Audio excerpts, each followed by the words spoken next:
Ambassador Tai, good to see you again. Welcome back. Ambassador Tai, I'm the co-chair with Congresswoman Del Bene of the Digital Trade Caucus.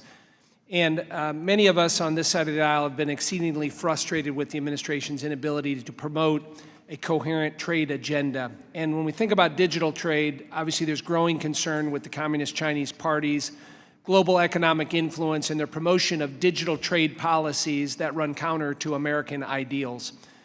These Chinese policies promote censorship and surveillance. They encourage human rights abuses, and they force unwanted technology transfers through initiatives like the Digital Silk Road.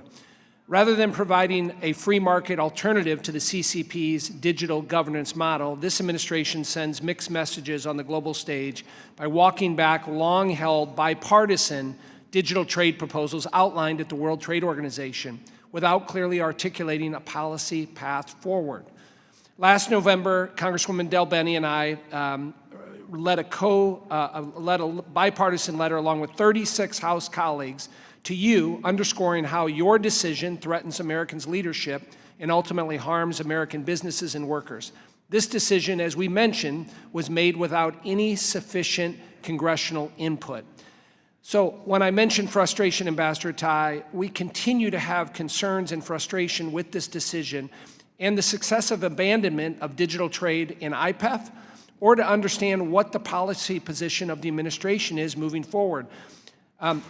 Can you tell us, as it relates to the letter and the current position of the administration, Ambassador Tai, and the decision to abandon digital trade, what are the plans for being briefed here in Congress on the plans moving forward? Mr. LaHood, thank you for raising the issue of digital. I've been looking for an opportunity to address the entire committee on this particular issue because it has generated a lot of heat. Let me begin by saying that it is precisely because of Congress that we are adjusting our approach and policies on what we call digital trade. It is because we see what you are doing up here with respect to addressing the risks and harms that can come from PRC technology policies and how they impact the rights and the interests of Americans and, for example, their data. We have paid attention to the fact that bills have advanced through the House and have passed with respect to TikTok and the concerns around onward transfers of Americans' data to China and access to the PRC government, as well as more recently the data brokers bill that we saw passed on a 414-0 basis. These concerns around the security of Americans' data and where it ends up in the global technological economic ecosystem is what is animating our approaches to digital trade. The digital trade provisions that you've referenced go to data flows, data localization, and source code as well.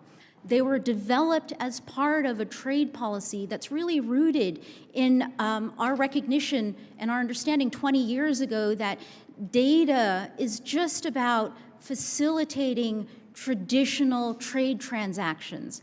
What we have discovered today, and I think you probably know better than many, being the head of the Digital Trade Caucus, today, data is not just something that facilitates traditional trade.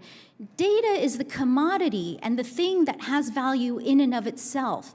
Data is what is fueling technological advancements, who has access to that data, who can accumulate it, and then fundamentally here in the US Congress, the debates around what is the relationship between Americans and their data? What kind of rights do they have? What kind of rights to security do they have?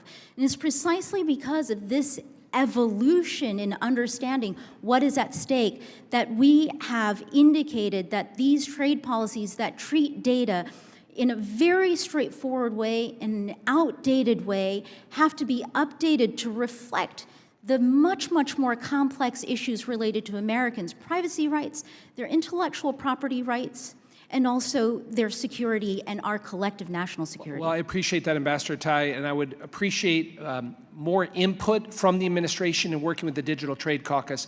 I want to pivot just for a second here.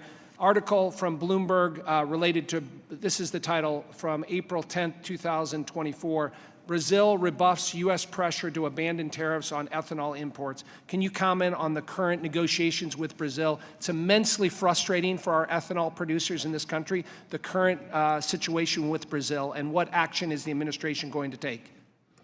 Mr. LaHood, I know how much this matters to you and your constituents. This is an issue where we are entirely on the same page.